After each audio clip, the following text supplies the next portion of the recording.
ата энелер кандай ката кетирип атканын байкап каласызбы? Өзү бир грантка илинип, өз алдынча окуп кеткенге күчү жетип калыш керек негизи баланын. Биз деле чокудан ары жеп чоңойгонбуз. Эң арзан бала бакчаны тандайт дейли, эгер өкмөттүк бала бакчага барбай жаткан болсо. Ата эне баланы мындай байкабай сындырып алган учурлар көп болот экен. 3-4 жашта балага мен эмнеге мынча каражат кетирем же мынча аракет Коомго кошула албаган бала кандай ата энеден? Анткени ошондо гана бала өз каалоосун билип, кармап, ошонун артынан түшө турган бала болуп чоңойт. Кандай деп ушу билим жаатында жүргөн адам катары биз даярбызбы же эрте эле чамынып атабызбы? Ичпе деп өзү ичип аткан болот, тамеки тартпа деп өзү тартып аткан болот. Анан мугалимдердин дагы балдарды сындырып алуу учурлары көп болот экен. Мисалы үчүн баласы мен сүрөтчү болоюн дейт. Ата энеси кызыкпайт. Чоң кызыгуу жок. Бирөө менен урушканы кыргыз тилинде аябай үйрөнгүсү келет экен. Саламатсыздарбы, урматтуу YouTube каналымдын көрүүчүлөрү. Бүгүн дагы билим жаатына басым жасайлы деп ойлоп атам. Билимди канткенде өнүктүрөбүз. Эмне кылсак балдарыбыз билимдүү болот, эмне кылсак балдарыбыз ийгиликтүү болот, мына ушул темаларда сүйлөшөлү деп турам. Бүгүн менин мейманым Билимкана билим берүү мекемесинин негиздөөчүлөрүнүн бири Элнура Осмоналиева. Саламатсызбы? Саламатсызбы. Сизди көрүп атканыма абдан кубанычтамын. Элнура айым, биз ошол жалаң билим берүүдө кандай өзгөрүүлөрдү киргизсек деген атайын бир топтун ичиндебиз. Анан ошол топтордун жыйындарына катышып атып дагы ошончолук атайы билим жаатында өзгөрүүлөрдү каалаган бир мындай жигердүү бир топ бар экени мени абдан кубандырып атат да. Таптакыр мындай кайдыгер карап, билимге мындай осол мамиле жасагандар эмес, билим бул маанилүү, биз келечектеги муундарыбызды куткарышыбыз керек деген топ бар экени кубандырат. Анан өзүңүз дагы ошол билим жаатында көптөн бери жүрүп турсуз. Негизи эле биз ошо канткенде билимди өнүктүрөбүз, канткенде биз элге, карапайым калкка, мээсине билимдин ушунчалык маанилүү экенин сиңиребиз. Мен ойлойм бүгүнкү күндө Кыргызстанда мамлекеттик деңгээлде бул түшүнүк бар. Анткени көп өлкөгө салыштырмалуу биздин бюджеттен 1/4 бөлүгү бөлүнөт билим берүүгө. Мисалы үчүн бизде 7%ке ВВПнын 7%-не жакын, 7%-на жакын акча бөлүнсө, ошол эле Казакстанда 4% бөлүнөт да. Бирок ошого карабастан билим берүүдө көптөгөн татаал маселелер азыркы күндө турат.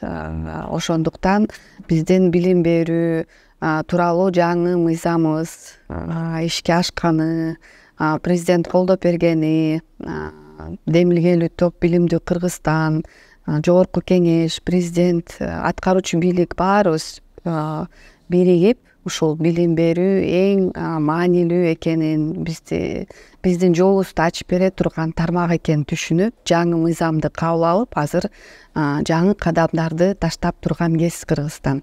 Калк арасында деле билим берүүнүн маанисинин чоң экенин түшүнүк бар болуп калды. Азыркы алдыда турган чоң маселе Кыргызстандын билим стандарты бул эмнеден турат? Кайсы эптерди балдарыбызга беребиз? Бала 11 жылдык, 12 жылдык мектепте окуп чыгып бүткөндөн кийин кандай ыкыктарга ээ болуп чыгыш керек деген маселе да. Ушул жаңы мыйзам тууралуу кененирээк элдерге түшүндүрмө берели. Абдан сонун жеңилдиктер, мисалы үчүн бала бакча ачууга ар кандай документтер керектелсе мурун, азыр болсо ушундай сонун жеңилдиктер пайда болду. Жана башка ваучердик система козголуп атат. Дагы ушул тууралуу канчалык алардын бул биздин кабыл алган мыйзамдын маанилүү экендигин токтойт берсеңиз. Бала бакчалардын ачылышы жеңил болуп калганы аябай кубандырып турат. Анткени бизде мектепке чейинки жашта балдардын 65% эч кандай билим албай жүргөн да бул кезге чейин, анткени бала бакчалар жетишсиз болгон. Ошондуктан шарттар жеңилдетилип, азыр көп бала бакча ачылып, балдар, мен ойлойм, балдардын 100% тең бала бакчага барыш керек. Анткени мектепке чейинки билим берүү бул ошол пайдалуу да. Бала мектепке чейинки кезинде эмне жөндөмдөрдү ала алса, эмне билимди ала алса, ошол жол менен кетет деп айтсак болот да. Маани бербей коет экенбиз. Бизде тескерисинче да, бала кичинекей кезинде аз акча салынат. Ата-эне эң арзан бала бакчаны тандайт дейли, эгер өкмөттүк бала бакчага барбай жаткан болсо, жеке менчикти тандаган болсо. Анан мектепте кымбатыраагын тандайт. Анан университетке барганда эң чоң акчаны университетке салган болуп калат да. Аны тескерисинче мектепке чейинки кезде балага эң көп каражат жумшалыш керек. Анан мектепке барган кезде азыраак, анан университетке барып калган кезде бала өзү бир грантка илинип, өз алдынча окуп кеткенге күчү жетип калыш керек негизи баланын. Ошол түшүнүккө ээ болсок, биз балдарга чоң кызмат кылып берген болобуз. Мисалы үчүн, мектепке чейинки инвестицияны бизнес менен салыштырсак, балама 7 жашка чейин мен салган акчаны бизнеске салган болсом, ал бизнес бутуна туруп кеткен күндө маржасы 35% барабар инвестиция болот да. Ошондой көз караш менен карашыбыз керек. Бул жөн эле кеткен акча эмес. 3-4 жашта балага мен эмнеге мынча каражат кетирем же мынча аракет кетирем дебей, жок, мен жумушумдун баарын азыр кылышым керек, ата-эне катары салымымдын баарын азыр кылышым керек. Бул сөзсүз 100% кайта турган инвестиция деген түшүнүккө келишибиз керек. Андан кийинки тема бул ваучердик система деп. Эгер мурда борбордошкон подход болсо, борбордош ошол каражаттар сарпталып атса, жана мен айтып кеткен 22% бюджеттин, азыр ошол эле каражат бизде 1 миллион 100, 1 миллион 200 тегерегинде окуучулар бар. Ал бюджетти таратуу мектеп аркылуу эмес, ваучер аркылуу ар бир үй бүлөгө, ар бир бала башына таркатылат. Жана жеке менчик мектепке барабы, өкмөттүн мектебине барабы, ошол ваучердин кайсы суммасы болсо теңин өкмөт ошол бекемеге төлөп берет. Ошондо сапат дагы пайда болот, анткени мектептер бири-бири менен атаандаштык көбөйөт. Сапат үчүн күрөшүп, ошол каражат үчүн күрөш башталганда гана сапат чоңоет деген ишеничтемин да. Ошол ваучердик система, мыйзам негизинде бекитилген күндө дагы азыр кандай түрдө ишке ашарын биз билбей турабыз, анткени тестирлөө же пилоттук негизинде азыр ишке ашып элек. 1-2 мектепти алып, ошол системаны колдонуп көрүп, түшүнүп, анан гана ишке ашыра алабыз да. Кыргызстан али бул ваучердик системага даяр эмес, каяктагы эле нерселерди көтөрүп атасыңар деген сөздү угуп калдым өткөндөчү. Сиз кандай деп ушу билим жаатында жүргөн адам катары биз даярбызбы же эртеле чамынып атабызбы? Вахап байкелер болсо тескерисинче айтып атат, ой, даяр болмок түгүл, кечигип атабыз деп. Эми буну азыр пилоттук режимде ишке ашырып көрөбүз да, анан ошол жерден эле натыйжасы бат эле билинип калат да. Дүйнөдө өзү новаторлорду уксак, алдыңкы новаторлорду алар дайыма айтат да, мисалы үчүн компанияда бир талкуу жүрүп атса, ар ким өзүнө айта ала тургандай чөйрө болуш керек, жаман ой, жакшы ой деп бөлүнбөйт. Ар бир ой өзүнө пикир айтылсын. Анан ошол ой кандай гана жакшы же жаман же орун албай турган ойдо угулбаса, аны тест режиминде ишке ашырып көрүш керек дейт биринчи. Андан кийин гана же кабыл алып, же жокко чыгарыш керек да. Азыр биз ошол күндө турабыз. Тест режиминде колдонуп көрөбүз ваучерди, натыйжасын көргөндө анан деп баягы эми жаңылык өзгөрүүнү киргизип атканда бул жерде философиялык, идеологиялык дагы айырмалар көп боло берет да. Мисалы үчүн эмнеге ошол өкмөттүн акчасы жеке менчик мектепке барыш керек деген эң чоң көйгөйлүү маселе да. Менин мектептерим жеке менчик мектептери, ошол өкмөттүк мектепке барчу каражат эмнеге бул жеке менчик мектепке барып конуш керек деген чоң маселе да. Мен жана эле айтып кеткендей, бул ваучердик система атаандаштык аркылуу сапатты көтөрүүгө мүмкүнчүлүгү бар. эгер ишке ашпай калса мен кайгырбайм, анткени жеке менчик мектептер ваучердик система жок деле жашап келген, ушунча жылдан бери жашап келет дагы, жана чоң нагрузканы алып жүрөт өзүнө. Анткени мектептер жетишсиз болуп атат, жеке менчик мектептердин өзүнүн чоң ролу орду бар. Бишкек шаарында эле 100 000 баладан ашык баланы жеке менчик мектептер окутуп атат да. Ошондуктан буну тестирлөө жолу менен гана биле алабыз. Бизге ошол ваучердик система жакшыбы, жакшы эмес экенин түшүнөбүз, бирок менин азыркы күндө көз карашым эч кандай каршылык жок.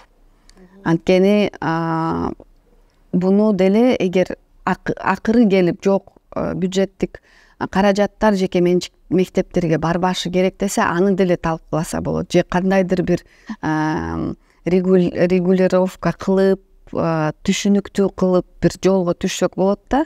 Бирок негизинен ваучердик система туура эмес деп айтпайм мен, анткени көп өлкөдө орун алган жана өзүнүн сонун болуп көрсөтүп келген.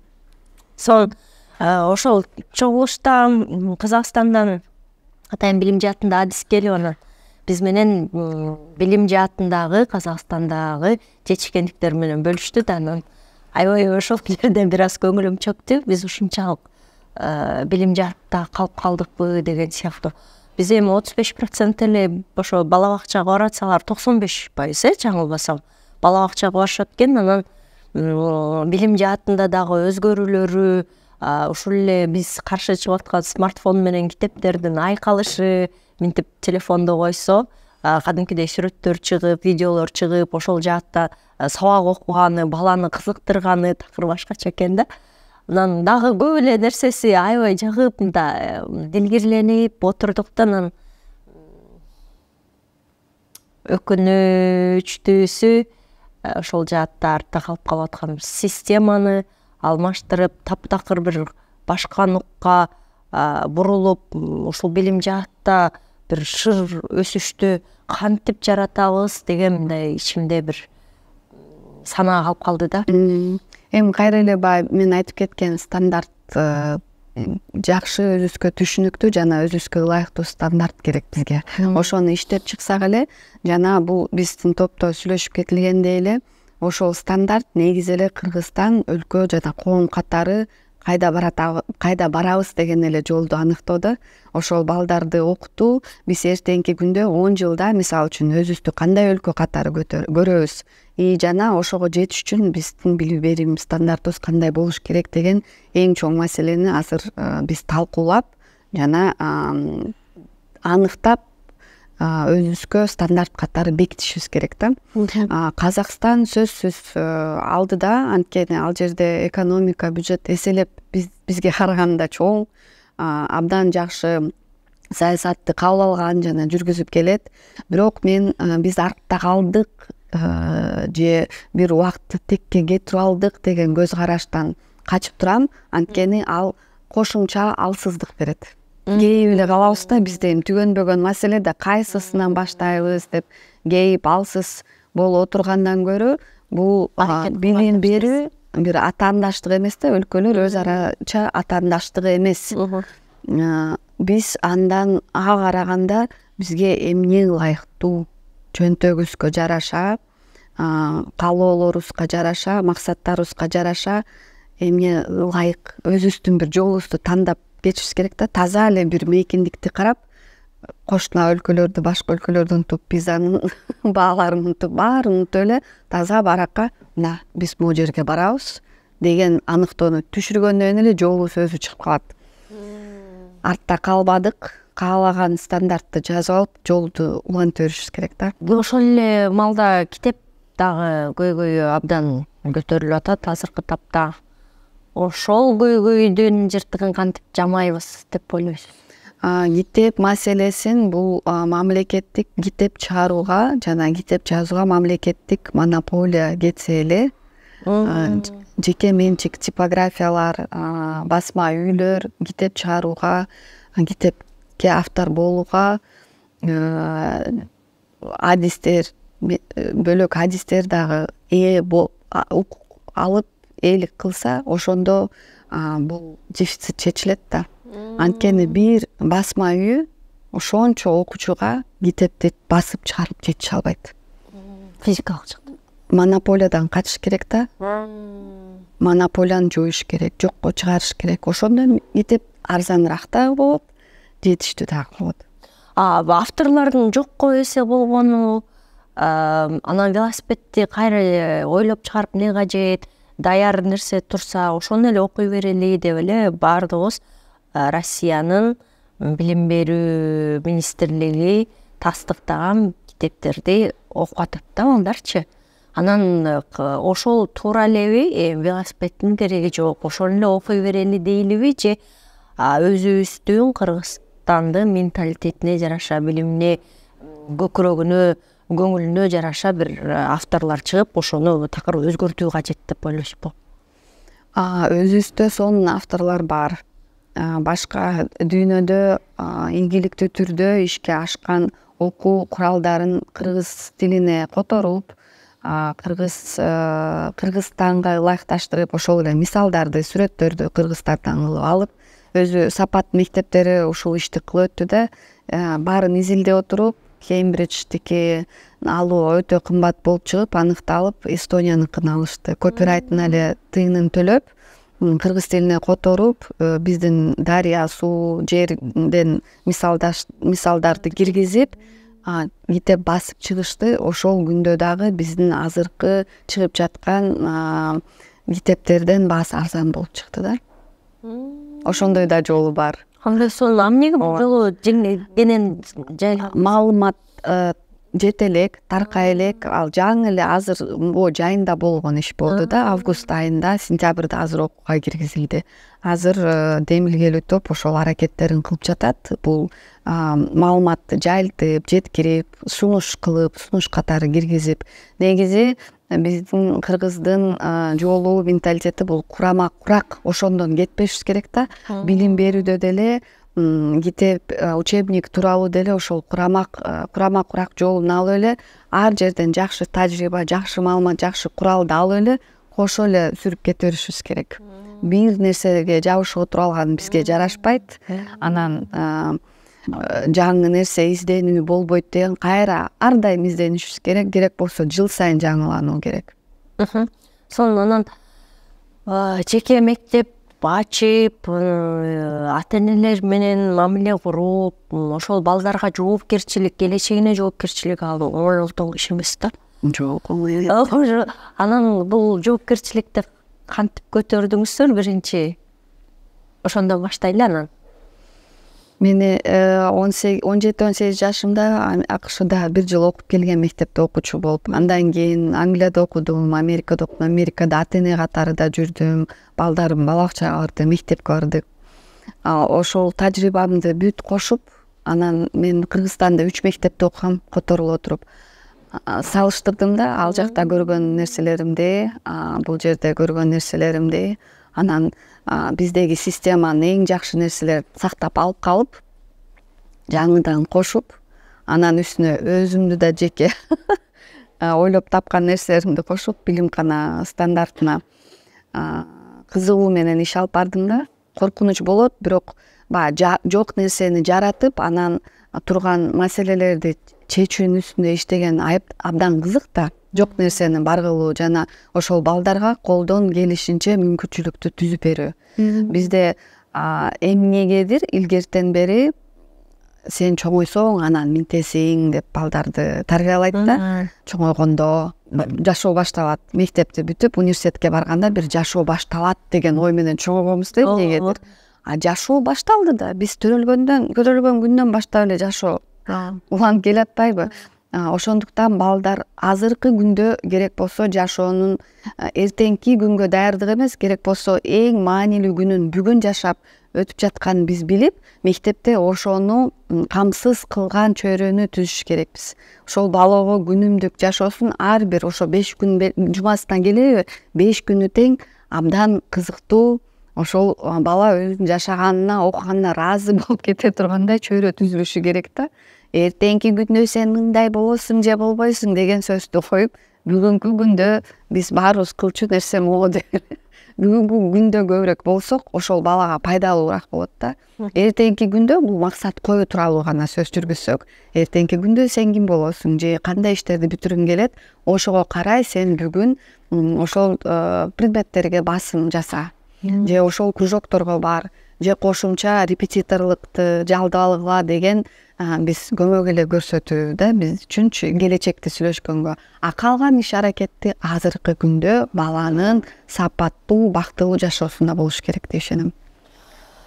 Бизде кандай? Бизде бала келечекте ким болоорун да билбейт, ата эне дагы анан жөн гана ата эне дагы эптеп бала мектепке бериш керек. Алардын максаты ал окуйт, 11 класска келгенде коңшу колоңдон, тааныш тунуштардан угуп калган бир университетти же бир кесипти тандап берет баласына. Баланын көкүрөгү менен эсептешүү жок. Ал кайсы жаатта таланттуу экени, кайсы жаатта шыгы бар экени менен көп эле кызыктар боло бербейбиз да. Анан эгерде бала тээ башынан бир жөндөмүн, ата эне баланын жөндөмүн байкап, ушул жаатта жакшы окшойсуң деп психологдор менен да байланышып, анан ошол жаатын, ошол өзгөчөлүгүн өстүрүүдө бир аз чабал окшойбуз. Эми кандай болот, ата эне өспүрүм балдардын ата энелери кейип калат да, балам эч нерсе кызыкпайт деп, же сиз айткандай кайсы кесип тандоосун билбейт деп. Бул көп учурда ага чейин жылдап ал бала кызыккан нерсесине колдоо болбогонун белгилейт да. Ошон үчүн аяк өчүп калган да. Ооба, баласы кызыкканда жок, сен аны эмне кылар элең деп, баланын кызыгуусу ата энесиники менен төп келишпей калган күндө. Мисалы үчүн баласы мен сүрөтчү болоюн дейт. Ата энеси кызыкпайт. Же сага аны ким коюптур дейт. Баласы актриса болом дейт. Аны колдобойт. Анан бала 5-6 ирет ошентип кызыгуусун көрсөтүп, колдоо көрбөй калган күндө инициативасын калат. Ошо менен кайрачыбыз аябай кыйын. Бала эмне десе макул деш керек. Мен барып мону жасайм, макул, 2 жума катышабы, 2 ай катышабы, катыштырыш керек, ошону колдош керек. Анткени ошондо гана бала өз калоосун билип, кармап, ошонун артынан түшө турган бала болуп чоңойт. Анан кечке эле жок, сен деген только доктор болосуң. Таң улайбыз. Биздин үй бүлө ушинтип баарыбыз доктор болобуз. Дарыгер, сен дагы дарыгер дейт. Же биз баарыбыз банкта иштегенбиз, сен дагы финансист болосуң дейт. Ошондой мисалдар көп да. Балдарды эч качан чектебеш керек. Жана бир кесипти издеп, бир кесиптин артынан түшкөн мезгил өткөн. Азыр деген балдарга 5-10 кесипти катарынан жаз деш керек. Баарын аркасынан түш. Акыры ошон 10дун 5-и калат, 5тин ичинен 3 калат. Акыры бирөөсүндө адис болуп чыгасың, а калган сен окуган нерселер, үйрөнгөн нерселериң ошол адистигиңди, ошол чөйрөңдө эң мыкты болгонуңа жардам берет барыбир. Анткени азыркы күндө бир эле темага адис болуу жетишсиз, бир эле чет тилди билүү жетишсиз, 5 чет тилди билип, 5 кесипке ээ болгон киши ошол эң башкы адистигинде дагы эң мыкты адис болуп чыгып берерине калган темаларда, калган чөйрөлөрдө көп билимдүү болгон үчүн ошол адистигинде дагы башкача көз караш, башкача чечим чыгарып бергенге мүмкүнчүлүк түзүп берет да. Жакшы, мына өзүңүз сырттан баамдап көрүп, ата энелер кандай ката кетирип атканын байкап каласызбы? Ооба, сөзсүз. Кээде бала менен сүйлөшүп, бала менен катышып байкоо жүргүзүп, үй бүлөсүндө кандай чөйрө экенди эле айтылуу мүмкүн да, ата энени көрбөй туруп. Анан мындай коркок, өзүнүн оюн айта албаган, коңго кошула албаган бала кандай ата энеден зарал? Ал баланын үйүндөгү чөйрөсү же 2 ата энеден тең, же 1 ата энеден, же ошол үй бүлөдө турган бөлөк адамдан басмырлоо бар экенин билдирет да. Ал бала эркин туруп баса албайт, өз оюн айта албаган үчүн коркок болуп жүрөт да. Же эми мындай учурлар да болот, бала бакчага барган күндө басмырлоо болгон бала бакчадан, жана ата энелери ошону чечип бере албаган да. Же убагында алып кетип албаган, же психологко алып барган эмес, андай да болуп калышы мүмкүн, бирок көбүнчөсү бул үй бүлөдөгү чөйрөдө ата энелерге кайрылуу жасап кетет элем. Жакшы ата эне болом, жакшы бала тарбиялайм десе, бул коркутуу жолу аркылуу эмес, күч көрсөтүү жолу аркылуу эмес, басмырлоо жолу ай үй деп сүйлөгөн аркылуу эмес, ошол балага чексиз сүйүү, чексиз мээрим көрсөтүү жолу гана менен болот. Ата эне өзүнүн бала чагын эстеп, биз эми жакшы эле чоңойбодукпу деп сүйлөй берет да, жакшы болуп чоңойгон эмес. Биз ким айтты бизге силер соо же жакшы болуп чоңойдуңар деп. Ал сөздү такыр токтотуш керек. Балага мээрим жана сүйүү керек экен, бул эми факт да. Илимий факт катары деле кабыл алып көрсөк болот. Эми миллиондогон кара интернетте деле кирип, жакшы авторитеттүү булактардан маалыматты таап, далилин чыгарсак болот. Бул жөнүндө ата энелер менен пикир алмашып, же сиздики тура, же меники тура деп деле сүйлөшпөйбүз. Балага сүйүү жана мээрим гана керек, колдоо керек. Биз деле өлө төпөш жеп чоңойгонбуз, биз деле чокудан ары жеп чоңойгонбуз. Балага деген таяк керек.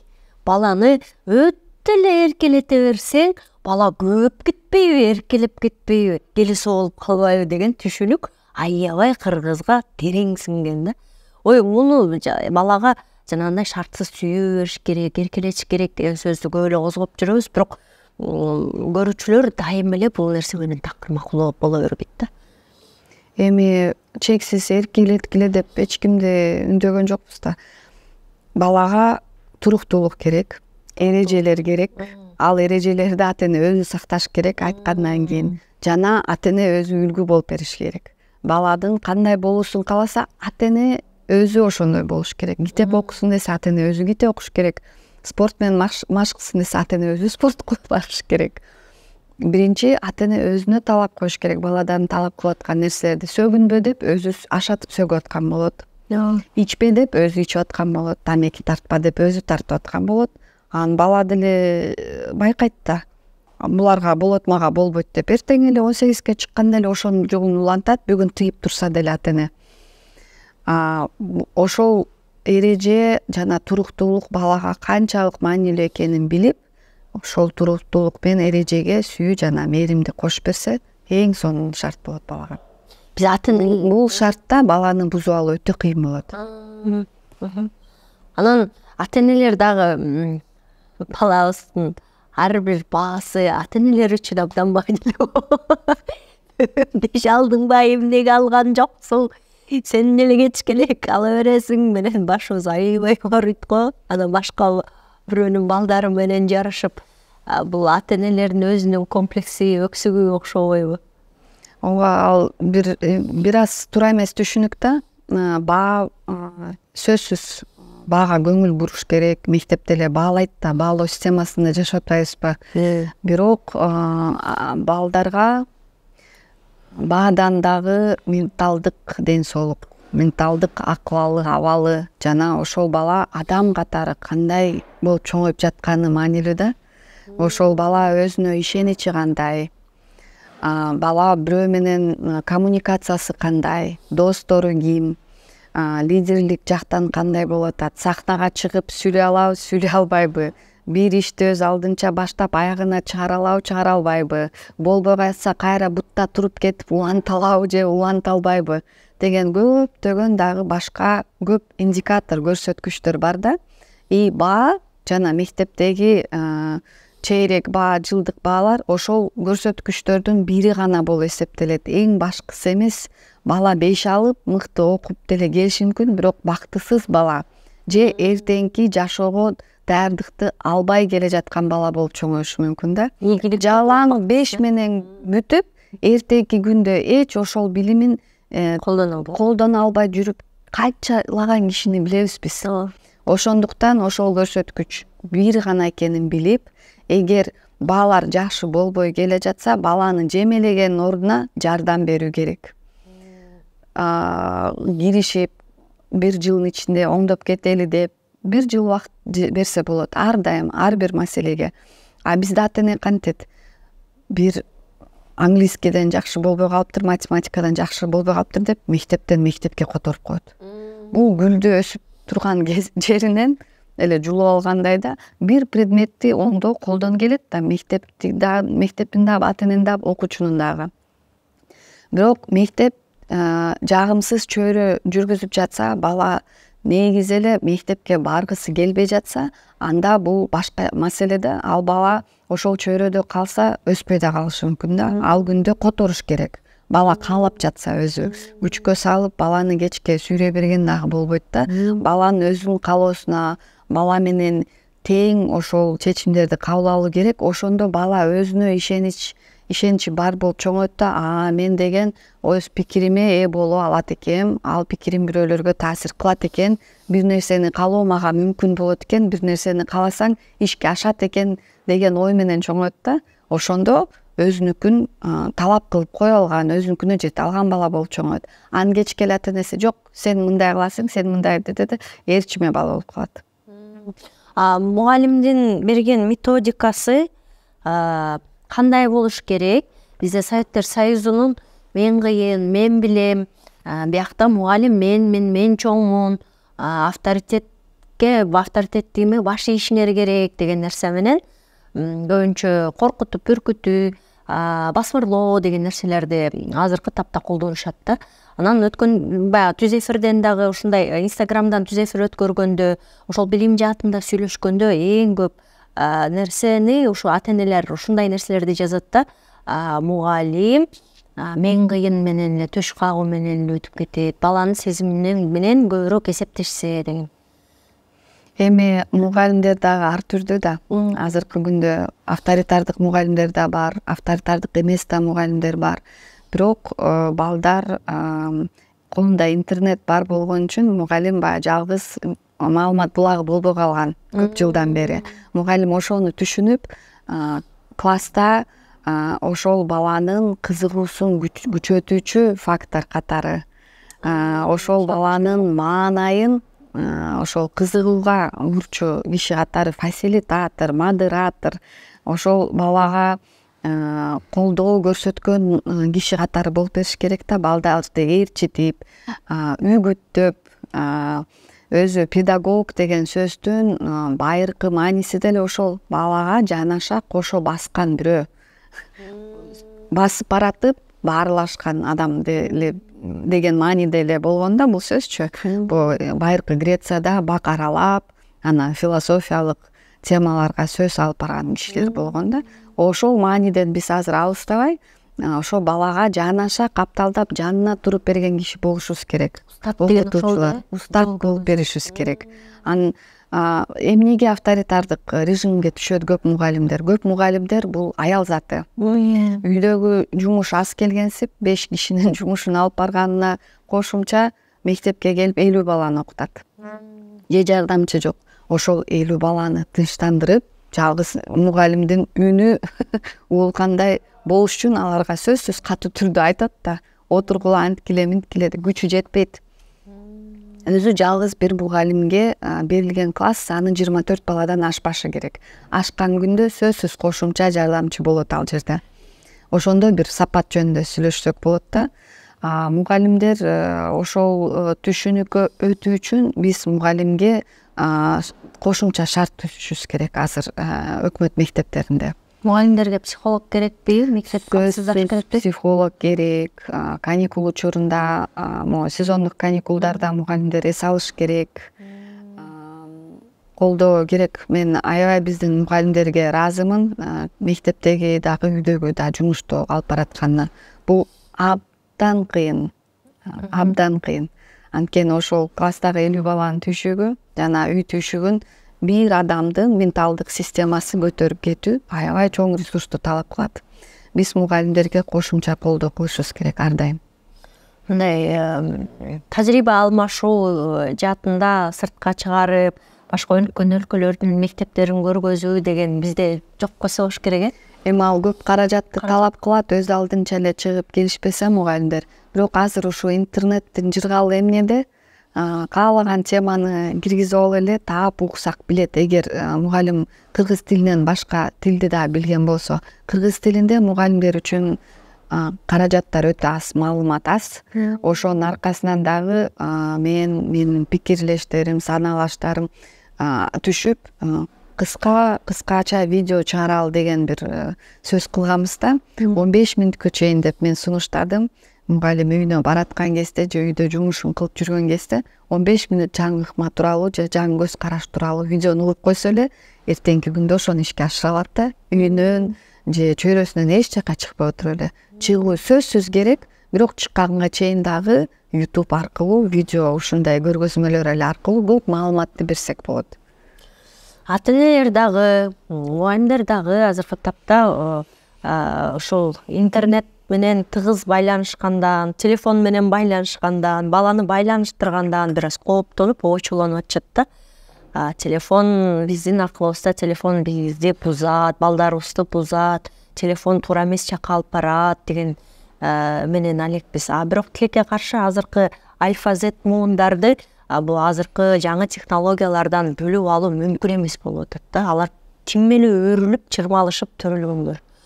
Анан мугалимдер дагы, ата-энелер дагы ушул гаджеттерибизди туура колдондуруу максатында, баланы ушу билимге кызыктыруу максатында бир жол жоболорду табышыбыз керек ошого. Туура, бул телефонду биз окуу курал катары эле кабыл алышыбыз керек жана балага өз алдынча карматып коюп, башка иштерибиз менен басып кетип калсак, сөзсүз туура эмес нерсеге да колдонот бала. Аны чектеш керек. Телефондо ошол настройкалар бар, чектөө боюнча күнүнө 1 же 2 сааттан ашпасын деген, ал жеңил. Мугалимдер, ата-энелер өздөрү дагы телефонду окуу курал катары кабыл алыш керек. Өздөрүнүн өнүгүүсүнө колдоно билиш керек. Ошондо гана баласына да окуу курал катары кылып бере алат. Ата-эне, мугалим бала менен телефонду, гаджетти, айпэдтерин, планшеттерин чогуу колдонуш керек. Балага карматып коюу эле эмес да. Балага карматкан ата-эне бул балага убактысы жок ата-эне да. Аны деле түшүнөм. Өзүм дагы ошол ата-эненин катарындамын. Бирок колдон келишинче убакыт бөлүп, ошол балдарга интернетти туура колдонууну, туура приложенияны ачып берүүнү, аябай жардамы чоң болушу мүмкүн да. Бирок көңүл буруп пайдалана билиш керек ошону өзүбүз улуу киши катары. Бала бул чыныгы реалдуу жашоосу баланыкы кызыксыз боло баштаганда, виртуалдуу жашоодо өзү башкы каарман болуп, кайсы бир оюндарда кыйын болуп, өзүнүн күчүн ошол жаатта көрсөтүп, ушундай кирип кетет экен да. Эгерде ошо гаджеттерден алаксыткың келсе, анда баланы реалдуу жашоого кызыктыруу кажет экен. Анан ошол лайфхакты колдонуп көрмөй коймо. Спектакльге алып барып, концерттерге алып барып, музейге алып барып, чыныгы реалдуу жашоону мынтип кармалап көргөнгө уруксаат бергенде, анан бала кадимкидей бала менен сүйлөшсөң, кызыксаң, телефону таптакырыңдай утуп калат экен да. Эң туура. Анан өткөндө дагы бир чогулушта директор айтып берип атат, балаңар момунтип отурса дейт, ал мындай урушпай дейт, кана PUBG ойноп атасыңбы? Берчи мен дагы ойноюн да, ал кандай экен деп баланын кызыккан нерсеси менен кызыгып, анын толкунуна түшкөнгө аракет кылгыла дейт да. Ооба, эң туура. Бул жерде мисал үчүн да биз курбу доспуз дейли. Анан сиз менен жолуга келгенде кайра эле телефонуңузга алаксып атсаңыз, анда Назирага менен сүйлөшүү өтө деле кызык эмес экен деген ойдо калам да. Эгер үйдө деле бала ата-эне менен сүйлөшкөн ордуна телефонго эле кызыга берсе, ата-эне деле кызыктуу эч нерсе айтып бере албайт же экөөнүн жакын мамилеси жоктугун деле байкасак болот да. Жалпы тема жок. Жалпы тема жок. Ата-эне канча ата-эне бизде китеп окуп өзүн өзү өнүктүрөт. Же жаңы хоббиси бар. Же өзүнө чоң максат койгон, же изденүүдө. Ошол чоң суроо да. Жана мен айтпадымбы, балага койгон талапты өзүбүзгө биринчи коелу. Окуу деген ордуна өзүбүз окуйлу, бала да кошо окуйт. Ошодон байкоо жүргүзүп, мен ата-эне катары балама кандай эмне менен кызыктуу боло алам, эмне кызыктуу нерсе айтып бере алам деген суроону өз алдыбызга коюшубуз керек. Анан сиз айткандай балага реалдуу жашоодо, офлайн жашоодо театр, музей, жана башка хобби кружокторду уюштурушубуз керек да. Балам эмне кылыш керек? Эч нерсе болбой жатса же ата энеси менен жылуу мамиледе болбосо сөзсүз ошол жака качат. Же компьютерный клубдан качат виртуалдык оюндарга. Ата эне баланы мындай байкабай сындырып алган учурлар көп болот экен. Анан мугалимдердин дагы балдарды сындырып алуу учурлары көп болот экен. Баланын көкүрөгү менен эсептешүү аз болгондуктан мындай бейкапар алып өйрөткөнбүз да, бир чоң кишидей балким психологиясы турукталып калган кишиге мамиле жасагандай жасалып калат экен да. Анан ошон үчүн ушул бала кичинекей кезинен травма алып сынып калбаса экен деп мындай эсептешүү аз да. Анан өзүбүз ата энелер өзүбүздү ошо психология жаатында өнүктүрүп, мугалимдер да өздөрүн өнүктүрүп, анан бул чоң философия экен да, баланын дүйнөсүн табуу, таануу. Мектептерде, жеке мектептерде ушул жаатта бир кандайдыр бир ата энелер менен сүйлөшүү, чогулуштарды өткөрүү деген нерселер болобу?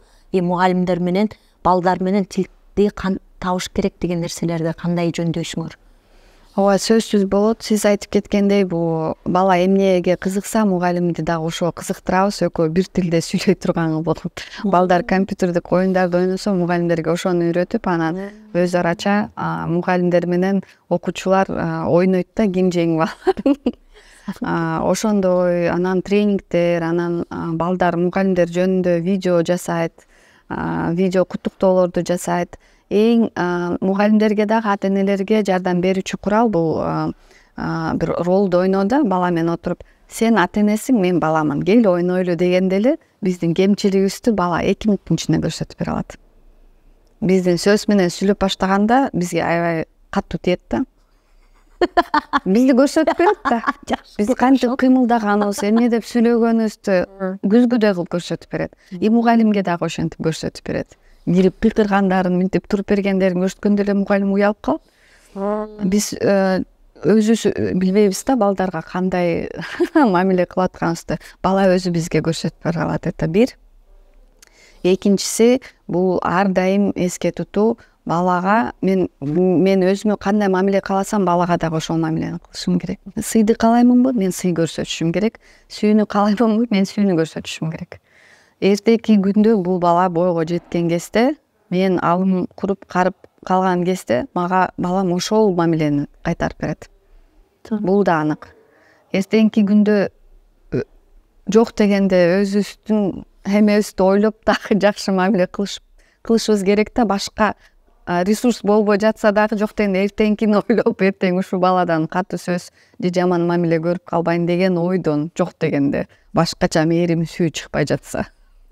Азыркы балдарыбыздын баары заманбап жашоодо бардык баягы маалымат булактарын орус тилинде алганы үчүндүр, англис тилинде алганы үчүндүр тилдерибиз же англисче же орусча чыгып калып атат дагы, кыргыз тилибиз дээрлик калып калып атат. Ошол Бишкектин, шаардын орус тилдүү балдарын кыргыз тилдүү кылуу максатында, тилди сүйүү максатында кандай чараларды көргөзсөк болот? Ал сөзсүз китептерди басып чыгуу, жомокторду жазуу кыргыз тилинде, ырларды чыгаруу, оюндарды чыгаруу кыргызча. Азыр көбүнчөсү шаардык балдар кыргыз тилин эстрада аркылуу таанып келет да. Чыны. Анткени ырчылар көп, ошол ырчылардын ырын билип, сөзүн билип, кыргыз маданияты менен жалгыз гана байланыш жолу эми Нооруз майрамы, ушундай бир-эки айттан бөлөк бул эстрада.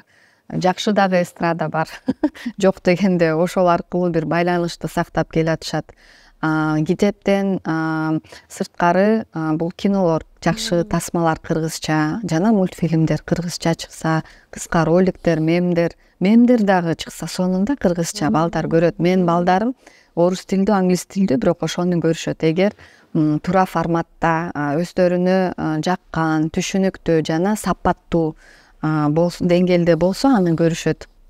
Жана негизи сапаттуу кыргыз тилдүү бала бакча жана мектептердин санын көбөйтүү. Ал үчүн сапаттуу кыргыз тилдүү мугалимдер керек. Ошондуктан мен азыр ушундай бир чакырык жасайт элем. Эгер сиз көп тилдүү болсоңуз, педагогикага кызыксаңыз келип мугалим болуп иштеп бериңиздерчи. Азыр курс, переквалификация курстарын алыш жеңил, мурунку мамлекеттик монополия жаңы мыйзам аркылуу жоюлган. Биз өзүбүз дагы ошол курстарды бере алабыз. Бирок дүйнөнү көргөн, ааламдашууну түшүнгөн, көп тилдүү, көп кырдуу мугалимдерге аябай муктажбыз. 1 жыл иштеп берсе дагы ошол балдарга кылган таасирин башка мугалимдерге кылган таасири аркылуу өзгөрүү жасаса болот. Сиз азыркы тапта кыргыз тилдүү бала бакча, анан кыргыз тилдүү жеке менчик мектеп ачып атам дедиңиз, Ооба, туура. Анан аяка адистерди табыш аябай кыйын да мындай. Өтө кыйын. Кыйын болот. Анан бирок бизде кыргыз тил сабагын берет десе эле методикабызды бир аз алмаштырсак деп аябай суранат элем да мындай. Дароо эле эти иштебейчи. Дароо эле оор. Мисалы үчүн beginner дегилерге advanced level'ын бербей, мындай кичине баланын немеси деңгээлине карап, баланы кызыктырып кыргыз тилине. Сиз туура айттыңыз да. Чын эле азыркы тапта балдар кыргызча жанагындай рэптерди кыргызча укканы үчүн, кыргызча сонун хиттерларды, Мирбек Атабековдун ырларын укканы үчүн кичине кулагы да жатыгып, бир аз анча-мынча сөздү билип атат да. Азыркы комедия сонун кинолор тартылып атат, ошолорду көрөбүз деп, каткырабыз деп атып, алардан бир аз үйрөнүп атат. English Zone кандай сонун методиканы колдонот да. Ошол эле English Zone'дун методикасын кыргыз тилине колдонуу менен, кино көрүү менен, музыка угуу менен, театрга баруу менен эле кулагына акырын кое берсек кандай болот? Сонун болот. Ага кошумча үйдө кыргызча сүйлөө керек. Бул илимий факт. 30% убактын гана кыргыз тилинде сүйлөп берсек, балдар кыргыз тилдүү болуп чыгат. Аны акырындык менен ата эне жашоого киргизсе болот. Биринчи мындай ыңгайсыз болот, анткени көнгөн эмес да, ата эне дагы, бала дагы. Бирок жөн эле эртең менен кутман таң, жакшы уктап турдуңбу? Жур тамак ичебиз, эшикке чыгабыз, эс ал, кийимиңди котор, жуун деп жеңил эле бир фразалардан баштасак, балдар 2 жумада эле көнүп калат. 1 айда тили бурулуп калат. Ата эне өзү ошону баштап бериш керек.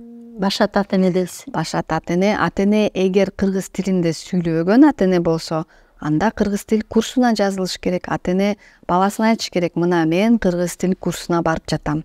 Ата эне өзү жазылыш керек. Ал жок. Анан сен өзү кыргызча билбейт да, сен кыргызча сүйлө деп кантип айтат? Туура. Кел баарыбыз үйрөнөлү. Анткени биз тилибиз менен гана кыргызбыз. Башка аныктоо жолубуз жок деп, мен өзүм ата эне катары, мисалы, ошол убакытты эсимде да кыргызча сүйлөш керек.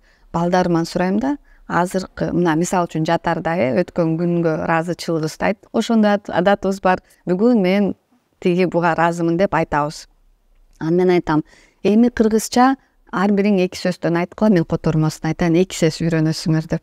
Анан кээде кызыгып, кээде кызыкпай бир нерсени айтышат, анан айтып коем. Кээде унчугушпаса өзүм 1-2 сөздү айтып коем. Анткени адап улана бериш керек да, дисциплина калбаш керек. Анан мен эмнени таптым? Келе уруш сөздөрүн айтып берейин. Бирөө менен кантип урушасың? Ошол аябай чоң кызыгуу жатат. Бирөө менен урушканды кыргыз тилинде аябай үйрөнгүсү келет экен. Сен чоң кара сасык байпаксың деп үйрөнүп. Сенин башың иштебейт. Сен унчукпа. Ары кет деген. Аябай кызыгыштуу да. Ошентип болсо да кыргызча сүйлөсө, анан карасам урушкан бир сценарийди элестетсе, толтура сөздү бири-бирине туура эмес болсо да жабыштырып өзүнө мындай сөздүгүнө маани чыгарып бере алышты да. Жакшы экен. Анда буларды кыргыз тилинде кызыктырган темаларды эле табышыбыз керек турбайбы? Бир күнү уруш сөздөрү болсо, бир күнү юмор, күлкүгө басым жасалат. Туура келген сөздөрдү. Бир күнү анда сырлашуу сөздөрүн десек, бир күнү сүйүү жөнүндө сөздөр десек, анан баягы бала улам көп сөздү билген сайын кызыгуусу көбөрөт да. Ошону баштоо жана күндө бир келе аракет менен айтып атпаймынбы, 30% убакыт кыргыз тилинде болсо эле ошол бала кыргыз тилдүү бала болот. Сөзсүз эле толук жок, бүттү, биз бүгүндөн баштап бул үй бүлө кыргыз тилинде сүйлөйт десек, балдар качан түшүнбөйт, жок дейт, минтет, уялып башташат да кадимкидей эле. кел балам отур деп билгизбей эле акырын сөзүнүн арасына кошуп анан бала өзү эле кантип сүйлөп калганын байкай калат. Анан сен билбейсиң деп эч качан баланы кемсинтпеш керек. Туура эмес сүйлөп атасың, туура эмес сүйлөй берсин, сүйлөсө болду да. Акыры туура сүйлөп калат. Ошондой бир жолун таап өзүбүз баштап беришибиз керек. Анан сөзсүз бул туугандар менен катыштыруу жана ошол чөйрөгө баруу дагы да айылга жиберебиз, кошулуп барабы, туугандар менен катыштырабы, жөн эле деле жүз көрүшүп кандайсың, жашың канчада, канчанчы класста болуп калдың деген суроолорго жооп берсе, ошол балага дагы ыңгайлуу да, туруп анан ошол жөнөкөй суроолорго дагы жооп кайтара албаса, бала өзүнө ыңгайсыз да, бул эртеңки күндө бул жерде жашагысы келеби, келбейби ошондой баланын. Ошону да эске алып, жок дегенде базасын түзүп беришибиз керек. Бирок ар дайым айтыш керек, балам, азыркы күндө ушул деңгээлде билесиң, бирок мен сенден күтөм андан дагы жакшы сүйлөгөнүңдү. Мен өзүм аракет кылып атам жана сенден күтөм деп ар дайым айтыш керек ата-эне.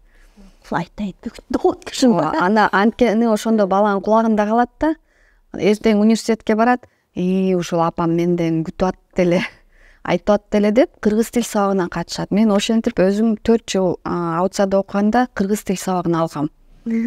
Кадимкидей 10 сөз, 15 сөздөн тапшырма берчү, ошонун кээде бир да сөзүн билчү эмесмин да. Ушинтип үйрөнгөм. Сонун агай сериалынан кийин мугалимдерге болгон мындай шыктануу, мугалимдерге болгон урматсыз аябай ойгонду да. Азыр кааларым ушундай мугалимдер жөнүндө дагы көбүрөөк кино тартып, көбүрөөк ошол жаатка басым жасай турган болсок, балким келечек муунду мугалим болууга үндөйт белек деген ойдо. Анткени азыркы тапта мугалимдер арасынан жалаң эле аялдар болгону агайлардын жоктугу дагы бир көйгөй. Ошондой эле жаштардын ошол мугалимдикке тартылбай жатканы жана бул кесипти ардактабай жатканыбыз, ата-энелер дагы мугалимдер менен кырлышып, мамилебиз бузулуп атканы абдан өкүндүрүп атат да. Мугалимдин орду жок болуп атат, мугалимдин сыйы жок болуп атат. Ошолорду кантип мугалим болууга жаш муунду мотивация берип өстүрсөк. Маян аркылуу эле. Маяна Айылып жакшы болсо. Ооба. Билим берүү бул биринчи ирет каражат да. Каражат жок, акча жок, билим берүү жок деп эле койсок болот да. Айлыгы жакшы болсо, статусу да болот, сый киши да болот, жакшы кийинет, чет өлкөгө чыгат саякатка. Анан жаштар ошондо мугалим болгусу келет. Айлыгын эле чечип берсек. Жана сиз айттыңыз го, ошо бир нече тилдеги билген, кыргыз тилди жакшы билген мугалимдерди талап кылам депчи. Анан эгерде биздин көрүүчүлөрдөн сырттан окуган бирөө болуп кала турган болсо, кандай мугалим болуп кете алабы ийгиликтүү? Аны окутуп алса болобу? Болбой ала калса? Билимдүү, акылдуу кишини окутуп алса болот. Мен айтып атпаймынбы, бул азыркы күндө жана баланын жанына туруп берген модератор болуп берүү да, мотиватор болуп берүү. Мен ойлойм 80% адам 80% мугалим боло алат. Бирок эң негизги талап ошол мугалимдер мен өсүшүм керек, мен коомдун авангардында болушум керек, мен өзгөрүшүм керек, күндө изденүүдө болушум керек деген түшүнүк да, жана менталдык ийкемдүүлүк. Баланы үстүнөн карабай, баланын жанына туруп берген киши болуш керек да. Өзүнө өзү баа бере алган, өзүнө сынчыл ой менен карай алган, өзүн оңдой алган киши болуш керек. Ошондо бала тартылат. Дистанция жок болуш керек да, кучакташ керек баланы кадимкидей эле. Ал мугалим өзүнүн кемчилигин да айта билиш керек. Ой, мен мону билбейм, сен үйрөтүп берчи. Мен эмдеген буну түшүнбөйм да, силерден үйрөнөм да десе эле балдардын баягы көзү жана түшпөйбү?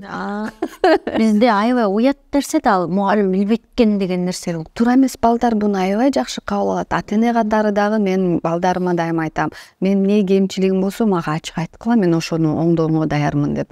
Мага бирден 10го чейин баа бергиле. Кайсы кемчилик экенин айткыла, мен канча бир 2-3 ай же канча убакыт талап кылса, ошону оңдоого аракет кылайын. Туура эмес сөз сүйлөп алсам, сөзсүз кечирим сурайм. Туура эмес сөз сүйлөп алдым, туура эмес иш кылып алдым деп. ошондо бала жакын болот да, ага бул деле мага окшогон адам экен деп. Ошо кечирим суроодо, анан өзүбүздүн катабызды моюндоодо, анан ошо билбейм деген сөздү айтууда чоңдор абдан кыйналат жана муну уят нерсе катары кабыл албайт экен да. Азыр сонун айттыңыз.